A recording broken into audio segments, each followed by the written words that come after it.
आप सभी सम्मानियों को मेरा बहुत बहुत सेवा जोहार। 2 दिवसीय ये राष्ट्रीय संवाद के उपलक्ष्य में यहाँ पर उपस्थित हमारे सम्मानीय जो पूरे भारतवर्ष से यहाँ पर आए हैं, आप सभी को मेरा सेवा जोहार। चूँकि समय बहुत कम है, संक्षिप्त में बोलने कहा गया है, तो मैं सिर्फ मुद्दे की बात करूँगी। मैं सबसे पहले हमारे यहाँ के जो अध्यक्ष हैं उनसे अनुमति चाहूँगी कि जो विषय मैं रख रही हूँ कुछ कम शब्दों में, वो विषय आपके अपने बायलॉज में है भी और नहीं भी। तो अगर आपकी अनुमति हो तो मैं संक्षिप्त में। शुक्रिया। हमारा विषय जल जंगल जमीन से संबंधित है। अभी तक 2 दिवसीय संवाद में हमने यही बात कही है कि इसे कैसे बचाया जाए। शैक्षणिक योग्यता, हमारी समरसता, हमारे अधिकार, हमारे जो हनन हो रहा है, इन सारी चीज़ों पे हमारे वक्ताओं ने कहा, आप सभी लोगों ने भी सुझाव दिए और एक निचोड़ शायद कहीं ना कहीं निकल के आएगा। लेकिन इन सारी चीज़ों में हम एक चीज़ को कहीं ना कहीं मिस कर रहे हैं, खो रहे हैं, और इस तरफ जाना बहुत ज़रूरी है, इस तरफ ध्यान आकर्षण होना बहुत ज़रूरी है। क्योंकि हम जिस चीज़ की लड़ाई लड़ रहे हैं वो प्रमुखता से है हमारा जल, हमारा जमीन, हमारा जंगल, हमारे संवैधानिक अधिकार। हम बचाना चाहते हैं अपनी जमीन को, हम बचाना चाहते हैं अपने अधिकार को, लेकिन कहीं ना कहीं हम अपने हाथों से अपनी जमीन को खोते जा रहे हैं। और उसका कारण जो सामने आ रहा है वो बहुत ही चिंतादायक है, बहुत ही दुर्दैवी है। कारण ये है कि एक बहुत बड़ा षड्यंत्र हमारे बीच में रचा गया है, जिस षड्यंत्र में हम गुथ चुके हैं और उससे निकल नहीं पा रहे हैं। और वही षड्यंत्र एक माध्यम बन गया है जो हमारी ज़मीन को हमसे धीरे धीरे धीरे दूर होने का कारण बन रहा है।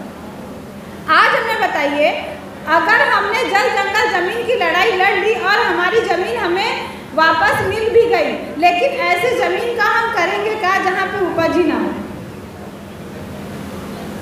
जिस ज़मीन में अनाज ही ना होगा, अनाज ही ना उग पाए। आज कहीं ना कहीं हम एक षड्यंत्र में फंसते जा रहे हैं। हमारे पूर्वज जो जैविक खेती करते थे वो कई साल तक जीते थे। उनकी मानसिक क्षमता, उनकी बौद्धिक क्षमता, उनकी शारीरिक क्षमता औरों से कहीं ज़्यादा बढ़कर थी। आज हमारी शारीरिक क्षमता देखिए, हमारे बच्चों की बौद्धिक क्षमता देखिए, उनके एजुकेशन का स्तर देखिए, ये सारी चीज़ें बहुत मायने रखती है हमारे खान पान और हमारी उपज पर। चूँकि हम आदिवासी हैं, अपनी ज़मीन से प्यार करते हैं, अपने जंगल से प्यार करते हैं और कहीं ना कहीं हम अपनी ज़मीन को अपनी माँ मानते हैं। और सबसे बड़ा षड्यंत्र यही है जो हमें समझना होगा। जो चीज़ भारत के बाहर बैन है, वो चीज़ भारत में धड़ल्ले से बिक रही है और बेचा किसे जा रहा है? आप और हमें। और हम उस चीज़ को अपनी ज़मीन में डालकर अनाज उगा रहे हैं और वो हम भी खा रहे हैं, हमारे बच्चों को भी दे रहे हैं और हमारी आने वाली जनरेशन को भी दे रहे हैं। उसका 3 नुकसान जो हम उठाते आ रहे हैं और भविष्य में उठाते रहेंगे वो ये है। सबसे पहली चीज़ कि अगर हम आदिवासी हैं तो जाहिर सी बात है कि हमारे पास पैसा बहुत ज़्यादा नहीं है, पूंजीपतियों की तरह हम धनवान नहीं हैं। हमारे परिवार में अगर कोई व्यक्ति बीमार हो जाता है, किसी कारणवश किसी दुर्घटना का शिकार हो जाता है, तो हमारा बच्चा शैक्षणिक रूप से उसका शिक्षण रुक जाता है, क्योंकि हमारे पास 2 ऑप्शन है। या तो परिवार में उस व्यक्ति की जान बचाए जहाँ पैसा लग रहा है, या तो अपने बच्चे को शिक्षा दें। शिक्षा से वंचित हो गए, स्वास्थ्य खराब हो गया, आगे क्या हो रहा है? हमारे जिनके पास पैसा है वो ऑर्गेनिक खरीद के खा रहे हैं और हम जो उगा रहे हैं शासन द्वारा खरीदा जा रहा है और वापस हमें ही बेचा जा रहा है। और वही अनाज, जहरीला अनाज खा खा के हम खुद अपना शरीर, अपना दिमाग, अपना मानसिक स्तर खो रहे हैं। और सबसे बड़ी दुखद की बात यह है कि हम अपनी जमीन खो रहे हैं। जिस जमीन के लिए हम लड़ रहे हैं वो जमीन अगर हमें वापस मिले और बंजर बंजर है, उसमें तो कुछ नहीं उगता, तो आप फिर से हमें वापस दे दो, हम इंडस्ट्री डाल देंगे। ये एक बहुत बड़ा षड्यंत्र है जिसके बारे में भी हमें सोचने की बहुत ज़्यादा आवश्यकता है। ऐसा ये मेरा व्यक्तिगत विचार है,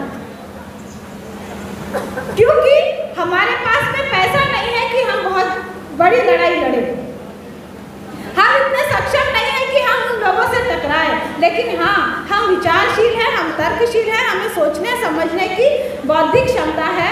तो हमें ये सोचना होगा कि हम हमारे पुराने, जैसे कि मीना दीदी ने कहा, बहुत अच्छी बात कही, और भी सम्मानीय एक हमारे सम्मानीय वक्ता ने कहा कि जमीन ही नहीं रहेगी, जमीन, आज हमारा नारा होना चाहिए जमीन बचाओ आदिवासियत बचाओ।